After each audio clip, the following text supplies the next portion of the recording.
Մեծարգո վարչապետ, հարգելի գործընկերներ, այս տարին իսկապես շատ կարևոր տարի է մեր պետության համար, որովհետև այս տարի մենք նշում ենք մեր պետության կազմավորման 35-ամյակը եւ պարզ է, որ այդ հոբելյանական իրադարձությունը պետք է ըստ պատշաճի նշել, դրանով նաեւ հերթական անգամ արժևորելով պետականությունը իբրև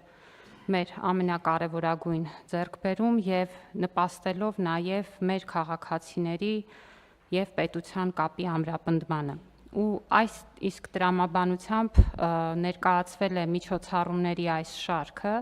եւ շարքի հիմքում դրված է այն գաղափարը, որ իրականում անկախության 35-ամյակը չի կարող տոնվել միայն Երևանում եւ մենք պետք է կարողանանք միջոցառումները պլանավորել այնպես, որպեսզի դա իսկապես դառնա իրադարձություն եւ տոն մեր երկրի յուրաքանչյուր բնակավայրում եւ յուրաքանչյուր համայնքում։ Եվ հենց այս տրամաբանությամբ մենք պլանավորել ենք մի շարք միջոցառումներ, որոնք ընդգրկելու են թե հյուսիսը, թե հարավը, մասնավորապես մեր միջոցառումները կմեկնարկեն սեպտեմբերի 17-ին Իջևանում, այնուհետև 18-ին Վանաձորում, 19-ին Կապանում եւ սեպտեմբերի 20-ին Գյումրիում կունենանք մեծ համերգներ, յուրաքանչյուրը իր ժանրի մեջ, մասնավորապես Իջևանում պլանավորել ենք ջազի, ուրեմն տրամաբանության մեջ մեր համապատասխան թե նվագախմբերի եւ թե արտիստների մասնակցությամբ շեշտը դնելով անկախության տարիներին գրված ստեղծագործությունների վրա եւ այդպիսով նաեւ մեր հանրության համար ավելի տեսանելի դարձնելով անկախության շրջանի մշակութային այն ստեղծագործությունները, որոնք դարձել են նաեւ մեր պատմության մասը։ Վանաձորում կունենանք ռոք երաժշտության համերգ, որտեղ էլի մեր տարբեր ուրեմն արտիստներ ներգրավված կլինեն, կունենանք նաեւ հրավիրված ճանաչված համաշխարհային դիրիժոր։ Կապանում նախատեսել ենք ունենալ տարբեր բենդերի մասնակցություն, սիրված եւ նաեւ կարեւոր է, որ համերգին կմասնակցի Վարչաֆեստ 2026 փառատոնի Grand-Prix մրցանակակիրը, որը շատ խորհրդանշական է, որ նույնպես մի բենդ է, որը ներկայացնում է Կապանը։ Red Line խմբի մասին է խոսքը։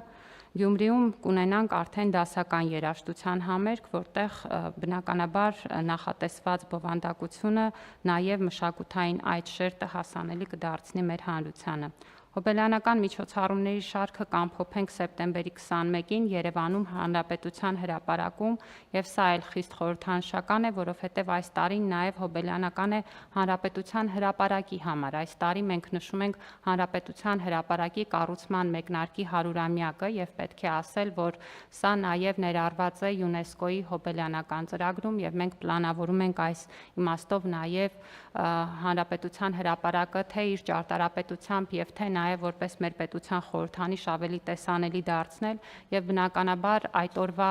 միջոցառումներն էլ պլանավորվել են այնպես, որպեսզի մենք թե անկախության 35-ամյակի նշանավորումը անենք եւ թե նաև տեսանելի դարձնենք Հանրապետության հրապարակը։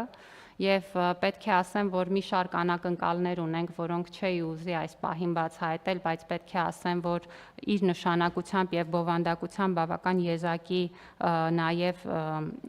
միջոցառում է լինելու, կունենա երկու հատված, առաջին հատվածում կլինի փոքրիկ ներկայացում եւ երկրորդ հատվածը կլինի համերգային, որտեղ հանդես կգան մեր սիրված կատարողները, ավարտելով ամբողջ երեկոն հրավառությամբ եւ սիրով նաեւ այսպիսով բոլորին իրազեկում ենք եւ հրավիրում ենք մասնակցել մեր երկրի համար իսկապես կարեւոր այս տոնակատարությանը, որը մի կողմից նշանավորում է մեր անցած ճանապարհը, բայց մյուս կողմից էլ ցույց է տալիս մեր ապագան եւ այդ իմաստով է ընտրված նաեւ